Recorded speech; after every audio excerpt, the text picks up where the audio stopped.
God created humans to be free. The ministry of Jesus is to set free. Pero maraming uri ng kalayaan, kasarinlan o pagsasarili. At marami ring uri ng kulungan o tali. Isang kulungan, isang tali, financial prisons and chains.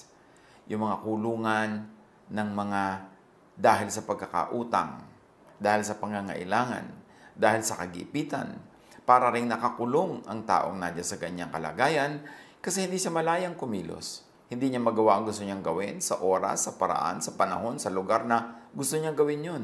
Kasi meron siya mga obligasyon. Meron siya mga babayarin, meron mga maniningil, meron mga pananagutan. Ang pag-aaral natin ngayon, pinamagatan nating be financially free. Kailangan ng tao malaya ang bulsa. Pag malaya ang bulsa, malaya ang buong katawan, malaya pati mga hangarin, mga layunin at mga pangarap. Be financially free. Importante yan na maging pamantayan sa buhay, goal, o kaya ay yung gusto mong i-maintain na status sa iyong buhay. Huwag patali sa utang when avoidable. Habang kaya, habang pwedeng iwasang mapatali sa utang. Avoid yung mga pay later. Kasi hindi ka naman sure about tomorrow kung malakas ka ba, kikita ka ba, o magkakaroon ka ng mga ibang gagastusin at pangangailangan. Tapos nakatali na yung kikitain mo pa lang, wala pa sa kamay mo. Avoid mga mortgages when possible. Yung nagsasangla, yung nakaprenda ang yung panghanap buhay, nakaprenda ang tricycle, nakaprenda ang bahay, nakaprenda ang lupa. Kasi malaking stress sa buhay yan. At sinasabi lang naman natin, when possible, avoid. May mga panahon talaga na wala ka nang pwedeng maasahan kundi magprenda, magsangla, mangutang. Pero dapat yon sa mga bagay lang at mga panahon na life and death ang nakataya. Piliin kung ano talaga ang karapat dapat ipangutang, piliin kung anong karapat dapat iprenda, at para saan magpeprenda. Para maiwasan, ma-minimize ang makulong sa mga financial prisons. Avoid ang mga pag-guarantee.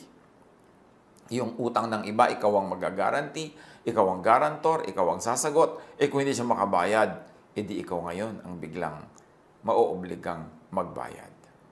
Mag-guarantee, yes, pero dapat handa ang loob mo na magbayad kung hindi magbayad yung original na may utang. Kasi pwedeng hindi siya makabayad.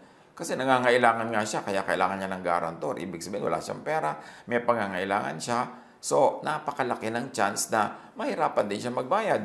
So, pwedeng mag-guarantee, magandang mag-guarantee, matulungin yon, pero ihanda ang loob na pwedeng ikaw ang mag-end up paying.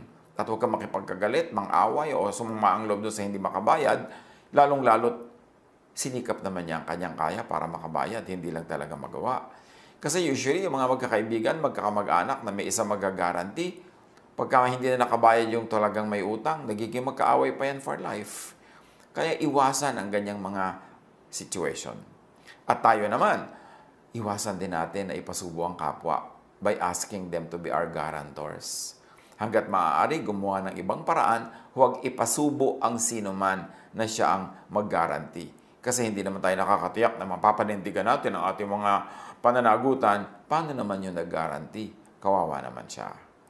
Ganyan din sa simpleng-simpleng bagay. Halimbawa, kahit sa social media, merong i-like nyo naman yung aking post, i-like nyo naman yung contest na sinalihan ng anak ko, i-like nyo naman yung product namin. Paano kung yung gusto nyo mag-like, gusto nyo mag-promote, meron siyang reservations, meron siyang mga alinlangan na parang ayaw niyang itaya yung pangalan niya, karangalan niya, credibility niya doon sa product mo o sa post mo. So let's try not to ask people to do that for us. Kasi kung gusto naman nila na mag-guarantee, gusto naman nila na mag-like, mag-promote, mag-endorse, ipaalam lang natin na meron tayong ganong sitwasyon, bahala sila mag-decide kung gusto nila. But don't ask. Kasi mga tao, kuminsan hindi lang makatanggi, pero sumasama loob o naiinis sa atin when we ask them to be guarantors or to be endorsers or to promote whatever we are promoting. Meron naman talagang maninindigan, ayaw nilang itaya yung pangalan nila o credibility nila. Magtatampo tayo, magagalit, masisira ang mga relationship. avoid yung mga ganyang uri ng pang-aabala sa kapwa para yung naitayo natin at nabuong friendships, relationships, huwag malagay sa peligro. Proverbs 22:26-27. Do not be one who shakes hands in pledge or puts up security for debts. If you lack the means to pay, your very bed will be snatched from under you. So iwasan daw, huwag maging garantor. Kasi pagka yung ginarantihan mo hindi nakabayad at ikaw din walang maibayad, pati kahuli-hulihan mo saplot daw sa katawan Maring mahubad sa iyo pambayad. Pati hinihigan mong kama, hilahin at ipambayad sa iyong utang. Your very body, your very freedom will be snatched from under you if you have to pay for someone else's debt. So, may mga tao dahil sila ay nag-guarantee o dahil sila yung nangutang, tali sa employment, sa employer o sa work. Very, very recently, I have been communicating with someone na talaga namang ako'y nakikiramay at nakikiisa sa kanilang hirap na dinadala. Siya ay nagtatrabaho abroad, meron siyang very close family relation na mayroong malubhang-malubhang sakit, gustong-gusto niyang alagaan, hindi niya magawa. Bakit? Kasi marami silang utang. Nakatali siya sa utang na kailangan nilang bayaran, ibigin naman niyang umuwi para mag-alaga ng mahal sa buhay na malubha ang kalagayan, hindi niya magawa. Hating-hati ang loob niya, ang lungkot-lungkot niya, natural, stress na stress. Kasi meron silang pinasok na bayarin. Hindi naman natin sinisisi na may pinasok silang bayarin. Hindi natin alam kung bakit kailangan nilang gawin yun. Pero dahil doon, yun ang point ko, hindi ka malaya. Hindi sa iyo ang oras mo. Hindi sa iyo ang katawan mo. Dahil kailangan mong ibayad sa pagtatrabaho, ang iyong oras, ang iyong labor, ang iyong skill, at yung very physical presence. Kaya nagiging kulungan ang financial liability. Nawawalan ka ng kalayaan. Na gusto naman ng Diyos na dapat ay tinatamasa natin. But because of natural law, and because of what we do, because of cause and effect, lahat ng ginagawa natin may consequence. At kung minsan yung kalayaan natin ang natataya, yun ang nawawala, yun ang naiilit dahil tayo ay may utang. At tayo naman, tulad nga ng binanggit natin, be considerate. Try to not enlist guarantors.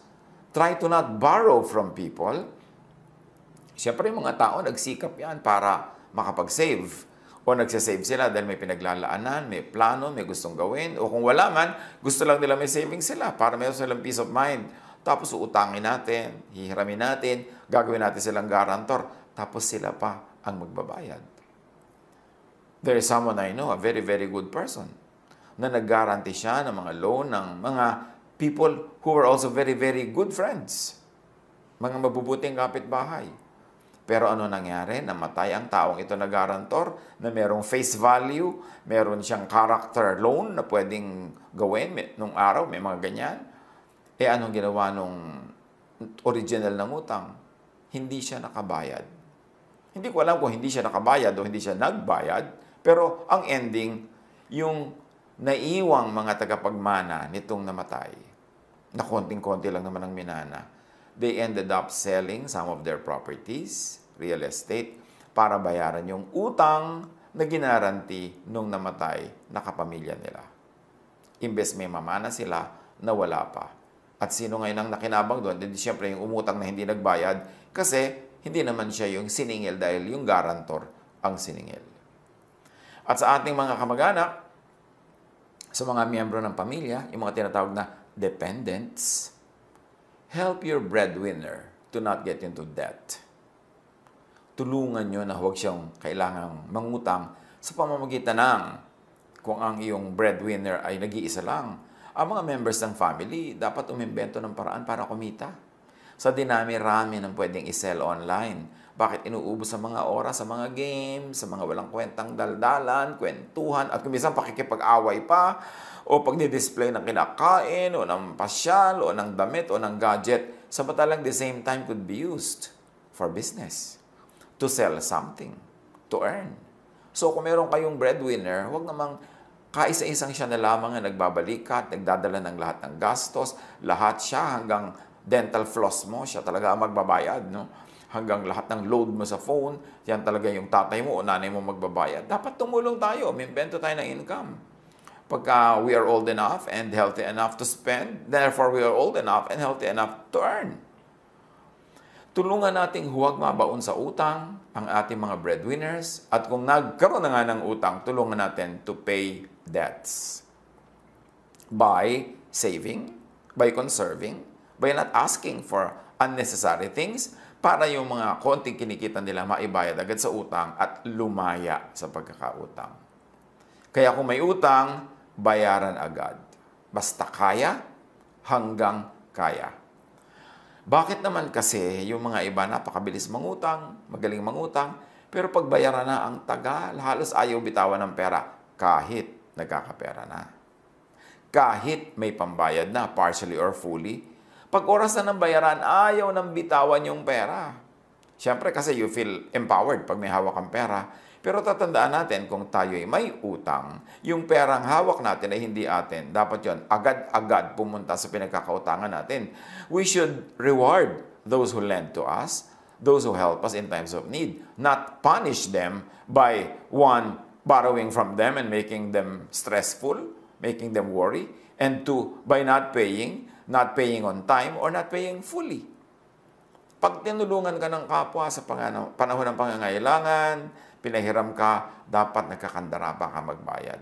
Kung meron ka ng konti, ibayad mo na uli para kumukonti yung balance at siya naman, tumatahimik ang loob niya. Napapatunayan mong willing ka naman talaga magbayad. At nagagamit na rin niya kahit partially yung perang ipinahiram niya sa'yo. Dapat lahat lumalaya. Dapat lumalaya yung nangutang, pero dapat mahalaga rin palayain yung nagpautang. Proverbs 22:7, the rich rule over the poor, and the borrower is slave to the lender. Isang malaking dahilan kung bakit dapat tayong lumaya agad sa pagkakautang para tayo'y hindi sunod-sunuran, api-apihan sa mga nagpapautang sa atin. Para kung gusto nating mag-alaga ng mahal natin sa buhay, gusto nating merong gawin, merong unahin, pwede, hindi yung wala kang choice. Papasok ka sa trabaho kasi nakabaon ka sa utang o yung kikitain mo, may commitment na napupuntang babayarin. So mahalaga, huwag tayong maging slave to the employer and slave to the lender. And the only way to do that is to be financially independent, to be financially free and viable. Romans 13:7-8. Give to everyone what you owe them. If you owe taxes, pay taxes. If revenue, then revenue. If respect, then respect. If honor, then honor. And if I may add, if utang, then utang. Bayaran ang utang. Ano man ang ating utang, bayaran. Kung yun man ay utang na loob, yun man ay utang na pera, yun ay utang na oras, bayaran. Kung may restrictive arrangement, kumawala agad. Halimbawa, may credit card ka, ginamit mo, kailangan bayaran mo agad yan. At ang hanggat kaya, unahing bayaran ng buo. Kasi mga credit card, meron niyang paniningil. Sasabihin, this is your utang, X. Pero ang pwede mo lang minimum ibayad, Y. No? Letter Y. Pwedeng kapraso lang ibayad mo. Ang totoo, gustong-gusto ng mga credit card companies yun, na kapraso lang ibayad mo. Bakit? Kikita sila ng interest. Doon talaga sila kumikita pagka hindi ka makabayad. Kasi araw-araw, bawat inhale, bawat exhale mo, nadadagdagan na interest. So ayaw nila nga nung bayad ka agad kasi wala silang kinita sa interest. So gustong-gusto nila yon dahil na perfect na nila ang way of paniningil. Kaya siguradong in the end sila magwawagi. Kaya kailangan bayaran mo na lang agad. Yung iba may pambayad naman sana pero yung minimum lang ang babayaran. Yun na naman pera nila, gagamitin nila sa iba. Pero tatandaan nyo mga kapatid, pag may utang, bayaran agad. Habang kaya, bayaran ng buo para hindi ka magbayad ng interest. Yung kasing interest lang, pambayad mo na sa kuryente yan, o pambayad mo na sa tubig, o pambili mo na ng bigas, sayang. Proverbs 6:1-5. My son, if you have put up security for your neighbor, if you have shaken hands in pledge for a stranger, you have been trapped by what you said and snared by the words of your mouth. Pagka daw naging guarantor ka, kinulong mo ang iyong sarili. Yung iyong puwirma, yung iyong salita, naging kulungan mo yon. Kasi ikaw ang magbabayad pag hindi niya yan nabayaran. So ano daw ang gagawin mo? Kung biglang nag-guarantee ka pala, lalo kung sa stranger, hindi mo naman talaga kaano-ano o hindi naman super close sa'yo, ang laki-laki ng risk mo, sabi ng Proverbs, do this, my son, to free yourself. Since you have fallen into your neighbor's hands, go to the point of exhaustion and give your neighbor no rest. Allow no sleep to your eyes, no slumber to your eyelids. Sabi ko noon, pagka ikaw ay napasubo, nag-guarantee, o kaya ay may utang ka, at malaki ang bayarin, lalo't malaki ang interest, gamitin mo lahat ng lakas mo, huwag kang matulog, huwag kang magpahinga, huwag mo ring patulugin yung pinagkautangan mo o yung humingi sa ng guarantee. Sabi ko noon, huwag kang magpahinga. Kailangang kumawala ka agad. Free yourself like a gazelle from the hand of a hunter, like a bird from the snare of a fowler. Kung makakakita tayo ng mga usa, mga hayop na nahuhuli ng mga hunters, lahat ng lakas niyan gagamitin para makawala. Sisikad, sisipa, lulundag, gugulong, ano man ang kailangan niyang gawin para makawala, gagawin niya yun. At yung ibon na nahuli ng bitag, talagang yan ay lilipad, yan ay ipapagpagan sarili, tatalon-talon, lahat gagawin niya para makawala. Yun daw ang gawin mo. Kung ikaw ay naging garantor, kumawala ka. At kung ikaw ay may utang, kumawala ka. And the only way na makawala dyan, magbayad. At huwag mo nang tagalan ng pagkakatali mo, ang pagkakaalipin mo, bayaran mo na agad para free ka na. Dahil kung hindi ka magbayad agad, lumalaki ang interest, mas humahaba ang iyong imprisonment. So, be financially independent. Be financially self-reliant. If you are old enough, healthy enough, then be financially independent. Hindi maganda yung word na dependent. Ang dami-dami mga tao, dependent po kami. Dependent po kami. Can you imagine yung word na dependent? Ibig sabihin, umaasa ka. So, liba nila kay super bata, super tanda, or super may sakit o mahina, do not be a dependent. Gumawa ka ng paraan para ka kumita, makatulong ka pa nga, para self-reliant ka. Hindi ka slave. Hindi ka anino. Hindi ka bihag ng sinuman. At paano nagiging ganyan? Sabi ng Ecclesiastes 11:6, paano nagiging reliant? Sow your seed in the morning. And at evening, let your hands not be idle.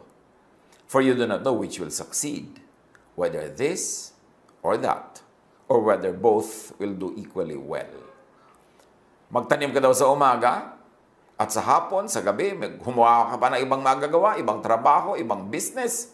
Kasi, hindi mo naman alam kung alin sa mga ginagawa mo ang magbubunga ng marami, alin ang tutubo, alin ang magdadala ng income. So, gawin mo ang mas marami pang ibang options. Dagdagan mo yung ginagawa. Do not put all of your eggs in one basket. Huwag umasa sa isa lang trabaho. Buong pamilya, huwag umasa lang sa isang nagtatrabaho para lahat kayo mas secure ang footing. Kung lahat ng isang buong pamilya umaasa lang sa isang nagtatrabaho, paano wag naman kung sumakabilang buhay bigla yung nagtatrabaho na yon? O nagkaroon ng malubhang karamdaman, o nabaldado, di lahat kayo gutom. Kailangan nagkakatulungan. Para mga daliri sa kamay yan, iba ang function ng hintuturo, ng hinlalaki, ng hinliliit. Iba-iba ang mga functions. Kasi, ganun din dapat ang pamilya, nagkakatulungan. At ang kailangan ng mga tao, aware sila na huwag maging dependent unless too young, too old, or too sick. Kumita, gumawa ng paraan. At kung walang pagkakakitaan, o kaya ay full-time nag-aaral, etc., at least magtipid. Huwag umimbento ng mga gastos at iiwas ang sarili sa mga activities na pwede kang ending, ma-aksidente ka, ma-hospital ka, maghirap kayo, kapapagamot sa'yo. Kailangan ayusin ang buhay para konti lang ang chances na papasok kayo sa isang financial horror. Magtulungan. Kahit nga mga nag-aaral, kung gusto mo talagang kumita, pwede kang magtinda sa iyong mga classmates. Ang dami-dami pwedeng itinda kung gusto mo talagang magtinda. Ang dami-dami ng oras para sa social media. Bakit hindi pagkakitaan kahit ba lang half of that time? Better kung 3/4. Huwag mo namang ubusin yung mga libangan mo o gusto mong gawin. Pero ang tanong, nag-ubos ka ng ilang oras sa social media, may kinita ka ba? May natutunan ka ba that will lead to earning? dapat importanteng iniisip yung mga ganyan. Tulad ng Proverbs 31, 17 to 18, describing a most ideal wife and mother. She sets about her work vigorously. Her arms are strong for her tasks. She sees that her trading is profitable, and her lamp does not go out at night. Malalakas daw ang mga bisig niya para magtrabaho. At tinitiyak niya na lahat ng mga negosyo niya kumikita, may tubo, at hindi daw siya nauubusan ng langis sa gabi. Ang mga ilaw niya hindi biglang namamatay na lamang dahil wala silang langis. Dahil well provided for ang kanyang household, may mga supplies, may mga stock. Ganun dapat tayo, hindi lang yung nanay, hindi lang yung wife, lahat ng members ng family. Proverbs 28:19, those who work their hands will have abundant food, but those who chase fantasies will have their fill of poverty. So isa pa yan, na paraan para hindi tayo magutom, hindi tayo mangutang, o sumobra pa ng ating income. Sabi ko na, those who work their land will have abundant food. Meron akong isang realize, napakarami mga tao nagtatrabaho sa city, specifically sa Metro Manila, at marahil sa iba pa mga big cities of our country. Nagtitiis sila sa halos ay very miserable living conditions, sa anliliit na sweldo, long hours. Tapos malalaman mo, ang dami nilang lupa sa probinsya. May mga lupain silang nakatiwangwang. May mga bungang kahoy silang nalalaglag sa lupa at nabubulok doon, hindi nakokolekt. Marami silang pwedeng pagkakitaan doon, pero hindi sila na namamalagi. Nagsisiksik sila sa mga cities na sayang ang mga assets nila. Siyempre, marami silang dahilan. Yung, ay, mahirap magbenta, ay, ganito, ay, ganun. Pero ang point is, sabi sa Bible, those who work their land will have abundant food. At siyempre, hindi lang land yan. May equivalent na yan. Those who work their capital. Those who work whatever. Ang pagkakakitaan nila, asset na binigay sa kanila ng Diyos, magkakaroon sila ng maraming pagkain. Dapat lumagay tayo sa lugar. Be financially abundant. Diba? Una, be financially free, wala kang utang. Then, be financially independent. Tapos, palampasin mo pa doon, be financially abundant. Yung meron kang kinikita na lampas pa sa yung personal na pangangailangan. And the way to abundance, produce surplus. Kumita ka ng higit sa iyong pangangailangan, magtanim ka ng higit sa iyong kailangang anihin at kainin para may sobra-sobra. Proverbs 30:22, a good person leaves an inheritance for their children's children. Good person daw yung meron ka na impok, na itabi, maipamana, hanggang sa iyong anak at hanggang sa iyong apo. Hindi naman ibig sabihin na bad yung hindi nakapagpamana o nakapagbigay, paano naman kung talagang hindi ka pinalad o kaya ay talagang napakarami mong gastos na sinuong o maraming mga dilubyong dumating sa iyong buhay. Pero ang ibig sabihin lang nito, goodness is defined as producing surplus. Bakit mo kailangan mag-produce ng surplus? Kasi laging merong tao, less healthy than you are, less powerful than you are, na mangangailangan, edi para may pambigay ka, para may pangtulong ka. Magkakaroon kang anak kung bibigyan ka ng Diyos, magkakaroon ka ng apo kung bibigyan ka ng apo, at mangangailangan sila ng tulong, especially at the beginning.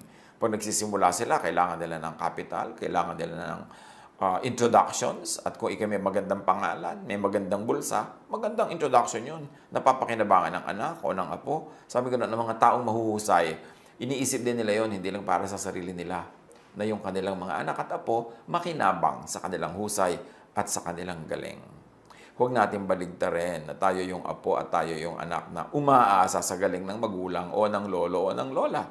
Kailangan tayo ang mag-reverse nun at magbigay ng pag-asa, magbigay ng tulong, magbigay ng pangangailangan ng mga susunod pa sa atin. Psalm 128:2, you will eat the fruit of your labor. So, yes, maraming mga nag-i-eat, pero fruit nino, fruit ng labor ng iba. You will eat the fruit of your labor, blessings and prosperity will be yours. So, ano ang blessedness dito? Production. Kailangan magaling ka sa production para hindi ka maging financial slave, para ikaw maging financially free. Proverbs 21:20, the wise store up choice food and olive oil, but fools gulp theirs down. So ano dito ang goodness? Ano magandang gawin? Conservation. Yung mga matatalino daw, marunong mag-imbak, marunong mag-pacing ng kanilang paggamit, marunong mag-spacing ng kanilang consumption, hindi na uubusan hanggang nagkakaroon uli ng kapalit. Pero yun daw mga hangal, nilalaklak nila agad kung ano man ang meron sila, so ubos agad. Psalm 15:5, who lends money to the poor without interest? Who does not accept a bribe against the innocent? Whoever does these things will never be shaken. Pagka daw ikaw ay nagpapautang sa nangangailangan nang hindi mo pinapatawan ng interes, ibig sabihin hindi ka nagsasamantala sa pangangailangan ng kapwa, lalo kung mapera ka naman, aanin mo pa yung interest. At kung ikaw daw ay hindi tumatanggap ng suhol laban sa kaso ng mga walang sala, ang mga gumagawa niyan ay magiging matatag, di sila matitinag. Psalm 112 verse 5, good will come to those who are generous and lend freely, who conduct their affairs with justice. In other words, ano ang paraan dito para maging financially free? Di ba yung una, production, and then conservation. Ngayon, goodness, kindness to the needy. Meron din siyang ginagawang mabuti sa'yo, nagiging productive ka, nabe-bless ka, you become financially free and independent. Why? Because everything we do in the universe has consequences. At ang mga ginagawa nating mabuti ay may bunga. Lalo kabutihan sa mga kawawa, sa mga kapuspalad, at sa mga maralita. Sabi ng Ecclesiastes 7:12, money is a shelter. Silungan ang pera. Muog, bahay, sandalan, dingding, pader, bakod. Money is a shelter. Ecclesiastes 10:19, money is the answer for everything. Marami kasi mga religious people, akala mo naman they really hate money, para hindi sila mahilig sa pera. Pero ang point, hindi naman tayo pinagbabawalan na gumawa ng pera, mag-impok ng pera, ng sobrang pera, kasi maraming buting magagawa ang mga sobrang yan. Ang sinasabi lang, do not love money above God or above other people or above your own soul. But do make money and value money. Proverbs 31:25, ang babae daw na magaling magtrabaho, masipag, marunong, may abilidad, she is clothed with strength and dignity. Ibig sabihin, may pera. She can laugh at the days to come. Ibig sabihin, secure. So, work to earn and conserve money. Save money. Live within your means. Sabi na matatanda, habang maiksi ang kumot, matutong mamaluktot. Pagkasyahin mo ang sarili mo sa 1 square foot na kumot o 1 square meter na kumot. Kung talagang yun lang ang kumot, live within your means. Borrow only for life and death needs. Don't borrow money para mag-party, para bumili ng bagong damit, para bumili ng bagong gadget, lalo't hindi naman panghanap buhay yung gadget. Don't borrow money for mga reparations and mga improvement ng bahay na hindi naman necessary. Hindi naman dahil tumutuloy yung bubong o lumulubog ka sa baha o nakikita ka na ng neighbor dahil wala kang dingding. Piliin ang mga paraan kung kailan lang talaga kailangan manghiram. Kasi nga, the borrower is a slave to the lender. At kung tayo naman ang may resources, tayo yung nilalapitan at kaya naman natin, lend freely. Huwag na tayo mag-charge ng interest hanggat maaari. Bakit?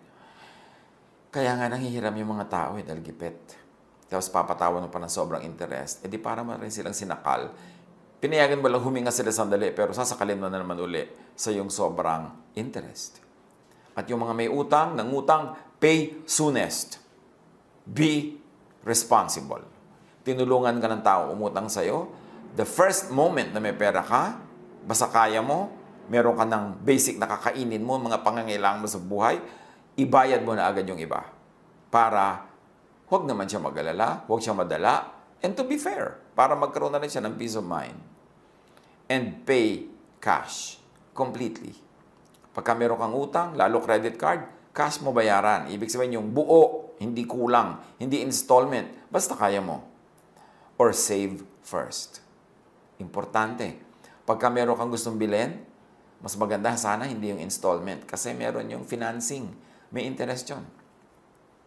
Kung kaya mo naman magtiis, maghintay-hintay, mag-save ka muna pag nabuo mo na yung pera at saka ka bumili ng bibilin mo, mas mura pag cash kaysa sa installment. Lalo kung hindi ka makabayad sa installment, nagkakaroon pa yan ng interest. Avoid paying interests. Sayang yung pera. Pangkain mo na, pambili mo na ng kailangan, napunta pa sa interest. And pay hulugan only when you are ready na ma-forfeit ang inihuhulog. Halimbawa, kukuha ka ng hulugan, tapos kung minsan may mga balloon payments yan sa dulo, pumasok ka lang sa ganyang arrangement kung handa kang pagdating nung dulo na wala kang pang balloon payment, mawala yung hinulog mo, ma-forfeit at hindi na matutuloy ang bilihan. Pero kung everything yung ihuhulog mo, tapos hindi ka sure doon sa malaking balloon payment sa dulo, paano kung wala kang ganung pera pagdating ng singilan? Mababali wala, mareremata yung napakalaking portion ng ibinayad mo. Magka-refund ka man, ang liit. Ganyan sa mga kondo, ganyan sa mga lupa, ganyan sa mga hulugan na binibili. Hulog ka ng hulog, hulog ka ng hulog, pero doon sa dulo na balloon payment na ang laki, pagka hindi mo mabayaran yon, halos walang naibabalik sa'yo. So, okay, kung gusto mo talagang magbayad ng hulugan dahil wala ka naman pang cash at gusto mo na ma-enjoy yung bagay na yon, maging willing ka lang na mawala yan sa dulo pag hindi mo kayang bayaran yung balloon payment, yung last trench ng bayaran. Pag handa ang loob mo doon, hindi masyadong sasama ang loob mo, mawala man yon. At kung ikaw naman yung nagpapahulog, kung kaya mo naman, hindi mo naman ikakagutom o ikakamatay, huwag mang forfeit. Huwag mang ilit, huwag mang remata. Yung nagsangla na nga yung tao sa'yo ng mahalagang bagay. Kung motorsiklo yon o tricycle, panghanap buhay, sinangla sa'yo, tapos hindi makabayad, ifo-forfeit mo pa, lalo na siyang nawala ng hanap buhay. Hindi na siya makaka-recover. So kung binebless ka naman ng Panginoon, na pwede ka namang magpalampas na lang muna o maghintay na lang uli ng payment, huwag mo na sanang ilitin o rematahin, lalo kung panghanap buhay. Para yung kapwa natin makarecover. Yan ang ibig ng Panginoon sa ating buhay. Maging mabait, maging mabuti. Yan ang high religion. Yan ang mga best theologies. Kasi yung mga pinag-aaway-awayan ng mga theologians, tapos hindi naman sila mabait sa kapwa. What's the point? So be free. Especially at times, you need the most to be free. Kung kailangan mo ng oras mo para magmahal, para mag-alaga, nawa free ka. Hindi ka nakatali sa trabaho. Hindi ka nakakulong kasi wala kang utang, wala kang pananagutan, at meron ka naman kahit konting na-save. So, kailangan mong huwag magtrabaho, huwag pumasok, magagawa mo para gawin mo kung ano yung pinakakailangan at pinakagusto mong gawin sa oras na yun. Siyempre, may mga mag-iisip at magsasabing easier said than done, yung mga sinasabi natin na yan. Pero anong gusto nyong ipayo ko sa inyo? Sige, mangutang kayo. Sige, magpakalubog kayo sa utang. Sige, manuba kayo. Siyempre, ipapayo natin yung nakaayon sa mga katuruan ni Jesus. Mga nababasa nating magagandang katuruan sa Biblia na pag sinala mo sa Jesus filter, pasado, so pwede nating apply in all times, in all places, in all situations. At yan ang pinakamabuting gawin. Reviewin natin na ganito mga aral. Maraming mga tao, they get into cycles of debts because of their habits. Ang hilig lang talaga mangutang kahit hindi kailangan. Tapos ang hilig hindi magbayad. Tapos buhol-buhol ang utang. Tapos, somebody has to pay. Sila o mahal nila sa buhay. Pag-isip-isipan natin yan. Marami tayong ginagawa. Bunga rin ang mga itinanim natin kahapon, last week, last month, last year, 10 years ago. Kasi ang itinanim, inaani. Kung patuloy tayo nagdarahop, meron tayong itinatanim na ang ani, karalitaan. Palitan natin ang tanim. Palitan natin ang ating paraan ng pag-iisip at pamumuhay para mapalitan ang ating buhay. Kung meron kang gustong baguhin sa iyong buhay, dapat may baguhin ka sa iyong pag-iisip. Kasi ang buhay natin ay bunga lang ng kung paano tayo mag-isip. Kaya sabi sa Romans 12:2, be changed by the renewing of your mind, so that you will be able to prove the perfect will of God. In so many words, that's what it is saying. So, kung meron tayong gustong magbago sa ating buhay, magbago tayo ng pag-iisip, ng ugali, ng asal at habits. Kung gusto nating mabago, makatakas tayo sa kahirapan, palitan natin ang mga habits that keep us poor or make us poor. Pag-aralan, pagbulay-bulayan, at nawa umasenso kayo mga pamangkin, mga mahal ko mga pamangkin, kumita kayo ng higit sa inyong pangangailangan, mag-umapaw ang inyong mga pera at mag-umapaw ang inyong mga charities, ang inyong mga good work, social work, maging sa mga hindi kakilala at lalong-lalo na sa inyong mga immediate families. Pagpalain tayo, mayaman ang ating Diyos, marami siyang kayamanan gusto ibigay sa atin, pag-aralan natin kung paano yun hinuhukay, binubungkal, itinatanim para anihin. God bless us all.